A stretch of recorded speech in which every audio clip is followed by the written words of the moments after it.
Eh bien bonjour à toutes et à tous, ici The Marvelman. Aujourd'hui on se retrouve pour ce 26e récap de Marvel News. Donc je vous fais le récap de toutes les news Marvel qu'il y a eu dans la semaine. Mais avant je voulais évidemment vous remercier, car on a dépassé déjà les 300 abonnés, de manière assez rapide d'ailleurs. Et ça continue de monter, donc voilà, je voulais vous remercier déjà. Ça me fait beaucoup plaisir et j'espère évidemment qu'on continuera. Mais donc allons-y. Donc on commence avec Hawkeye. Alors déjà bon, j'ai fait ma petite review de l'épisode 3, si vous voulez aller la voir je vous y invite. Je parle évidemment du retour de Wilson Fisk, qui est donc le deuxième personnage de série MCU pas faite par Marvel Studios, qui apparaît dans une production Marvel Studios après Edwin Jarvis. Donc déjà bon, ça me faisait plaisir. On a aussi eu une petite image de Yelena Belova. Alors oui, elle est masquée, mais c'est exactement son costume qu'elle a dans les comics, donc c'est forcément elle. Aussi en petite anecdote, pendant la scène des enchères dans l'épisode 1, on a failli avoir le klaxon du camion de Ant-Man, vous savez, le camion avec le monde quantique dedans. Enfin le portail. Ce qui aurait été un petit peu incohérent d'ailleurs parce qu'il a été détruit, mais bon, c'est pas grave. Et aussi dans l'épisode 2, on a failli avoir un cosplayer déguisé avec le costume de Hawkeye des comics pendant la scène à Central Park. Bon, ça aurait été assez marrant, c'est dommage qu'il l'ait enlevé. D'ailleurs, il paraît que l'épisode 5 va faire exploser Twitter. Sans doute dû, je pense, à la présence de Fisk et de Yelena aussi. Aussi, petite anecdote concernant Shang-Chi et surtout Iron Fist, c'est l'actrice Jessica Henwick qui joue évidemment Colleen Wing dans le MCU, qui a failli jouer dans le film et qui a dû refuser car elle était déjà prise avec le tournage de Matrix. Alors c'est assez intéressant, soit c'était un caméo, j'imagine, pour un retour de Colleen Wing, ce que j'espère d'ailleurs, hein, ainsi qu'Iron Fist, soit c'était pour un tout autre rôle, et dans ce cas-là j'imagine bien pourquoi pas celui de Xialing peut-être, vu qu'elles ont à peu près le même âge, enfin les actrices il me semble. Enfin voilà, mais ça n'enlève évidemment rien au canon de la série. C'est pas la première fois qu'un acteur joue plusieurs rôles dans l'MCU, le dernier c'est par exemple Cersei dans Eternal qui jouait Minerva dans Captain Marvel. Hein.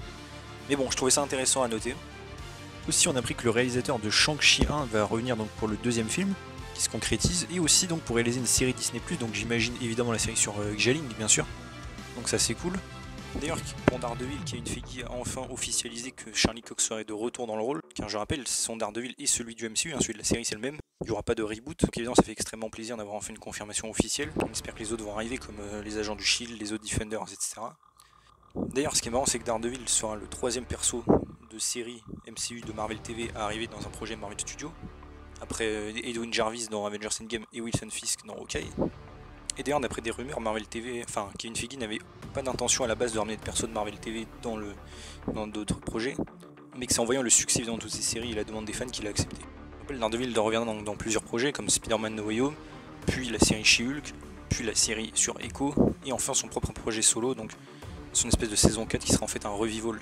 D'ailleurs, la question a été posée à Kevin Feige de savoir si d'autres personnages évidemment des Defenders reviendraient dans le MCU plus tard.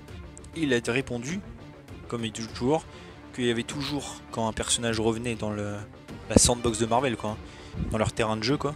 Parce que je rappelle, ils n'avaient pas les droits des Defenders pendant à peu près 2 ans et maintenant ils les re-ont. Et il a dit donc que c'était toujours cool et que ça apportait toujours du plus au MCU hein, de revoir ces personnages.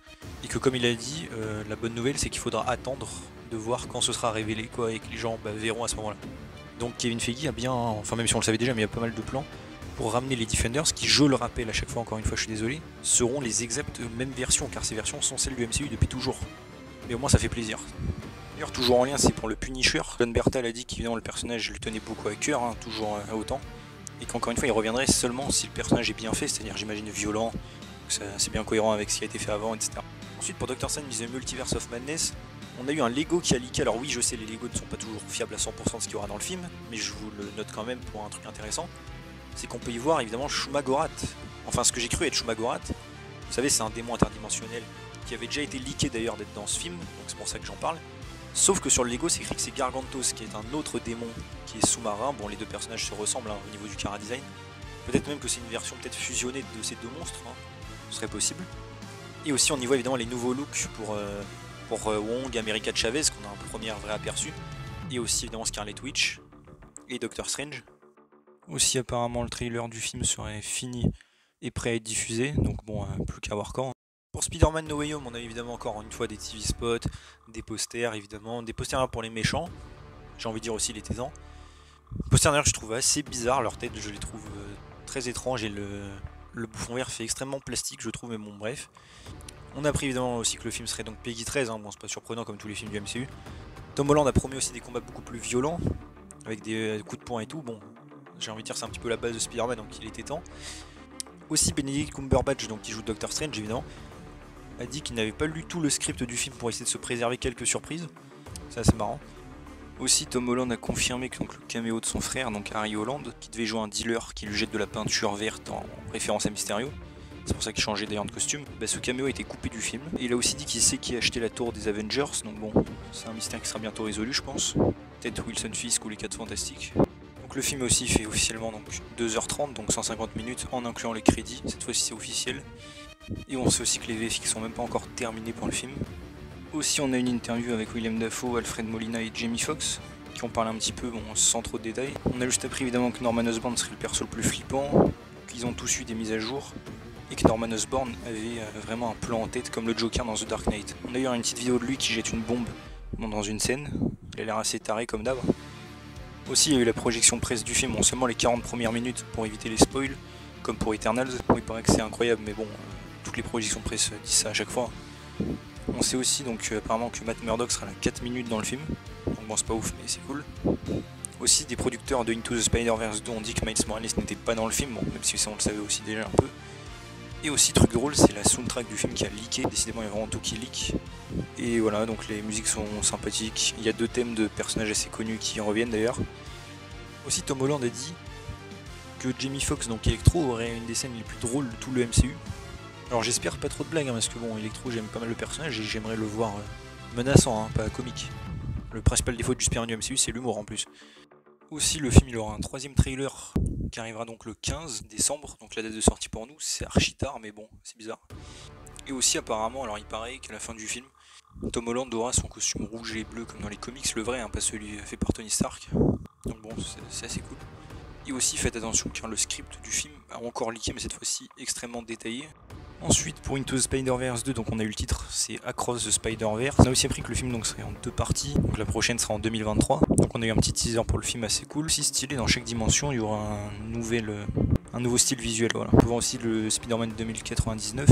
D'ailleurs Oscar Isaac a dit qu'il avait accepté le rôle que si le personnage n'était pas ennuyeux. Pour Morbius, on a eu un extrait des images posters. D'ailleurs, l'extrait est assez cool. On a appris donc que Michael Keaton allait retourner en plus des scènes additionnelles pour rejouer le vautour dans Morbius. Et même Jared Leto, donc, qui joue dans le film, a dit qu'il y aura bientôt des crossovers avec d'autres ennemis grâce au multivers. Aussi pour Venom 3, c'est Amy Pascal qui a bien confirmé que le film il est en stage de planification. Et Kevin Feige il a aussi expliqué pourquoi donc, il y aurait un crossover entre ça et le MCU. C'est qu'évidemment quand on connaît les comics, on sait qu'ils sont obligés de se rencontrer, les 2 personnages. Et aussi que c'est surtout le succès du premier film qui a fait qu'ils se sont dit direct comment on va faire le crossover. D'ailleurs pour Blade c'est Marshall Ali qui a dit qu'il avait assez stressé quand il a fait le caméo vocal de son personnage. Pour Ant-Man and the Wasp, Quantumania, on a eu des petites photos. Alors je crois que ça vient d'un t-shirt. On peut voir donc déjà le casque brisé de Ant-Man. Mais surtout dans le reflet on peut voir Kang le Conquérant, premier aperçu. Donc pas celui qu'il y avait dans Loki, hein. Là ce sera le vrai Kang, le Kang énervé quoi. Donc bon assez stylé, bon on apprend pas grand chose, hein. C'est très flou mais à voir. Aussi, c'est Kate Bishop qui pourrait apparaître apparemment dans le film, d'après une rumeur, bon on verra. Apparemment MODOK aurait aussi une très grosse importance dans le film. Bon il y avait plein de rumeurs sur ça, hein, mais apparemment ça se concrétise encore plus. Et il y avait des rumeurs qui se jouent aussi par Jim Carrey, donc bon, on verra tout ça. Parce que bon, MODOK plus Kang dans un film Ant-Man, ça me paraît un peu beaucoup pour eux. Hein. Aussi pour les Gardiens de la Galaxie volume 3, c'est l'acteur Will Poulter qui s'est teint les cheveux donc pour Adam Warlock. Aussi, donc petite news liée à Thor Love and Thunder, c'est Chris Hemsworth qui joue Thor bien sûr. Il a dit qu'il continuera à jouer le personnage aussi longtemps que Marvel l'aura, mais qu'il a l'impression que son enthousiasme commence un peu à être décliné. En même temps, je comprends, ça fait longtemps qu'il joue le rôle et tout, donc bon, à voir. Je pense aussi que c'est pour ça que Jane Foster sera dans Thor 4, c'est pour peut-être le remplacer. Pour Secret Invasion, il y a l'actrice Cobie Smulders qui joue évidemment Maria Hill dans le MCU, hein, qui a évidemment signé pour reprendre son rôle et apparaître dans la série. Donc j'espère un rôle assez principal, bien sûr. Et maintenant on attend évidemment des confirmations de certains agents du SHIELD pour la série. Pour Loki saison 2, la production elle devrait commencer en février avec un tournage en juin jusqu'à fin d'année 2022. Aussi pour Nova, c'est Kevin Feige qui a dit qu'il ne savait pas encore si le personnage allait apparaître d'abord dans son projet solo ou alors dans le projet de quelqu'un d'autre, un peu comme Black Panther dans Civil War. Mais bon, Nova arrivera bien un moment. Hein. C'est une petite anecdote sur Gambit, le personnage des X-Men qui ne tease rien mais je vous le dis quand même. C'est l'acteur Avan Loga qui a dit qu'il aimerait bien interpréter le personnage un de ses jours. Alors comme j'ai dit, hein, ça tease rien, mais bon, ça montre qu'il y a des acteurs intéressés. Toujours en lien avec les X-Men, c'est Alberi qui jouait Tornade dans les anciens X-Men, qui a dit qu'elle aimerait évidemment beaucoup reprendre le rôle un jour, qu'elle avait kiffé le jouer. Et franchement, pourquoi pas, hein, qu'elle revienne dans une nouvelle Tornade pour le MCU ou l'ancienne avec le multivers. Aussi pour Howard the Duck, c'est son interprète qui a dit qu'il avait entendu parler à l'époque qu'il y avait un projet solo en préparation chez Marvel Studios, même si ce projet finalement a été annulé. et que lui était plutôt content parce qu'il trouve que le personnage fonctionne mieux en groupe. C'est vrai d'ailleurs, je trouve. Et enfin pour Moon Girl and the Devil Dinosaur, c'est une série d'animation qui sortira plus tard, pas dans l'MCU. Hein. On a eu des nouvelles images et une musique pour le générique, voilà, ça arrivera en 2022. Et voilà, c'est déjà tout pour ce 26e récap de Marvel News, donc j'espère évidemment que ça vous a plu. Si c'est le cas, n'hésitez pas à vous abonner, liker, commenter, partager, activer la cloche. Et on se retrouve bientôt pour une nouvelle vidéo. Salut tout le monde.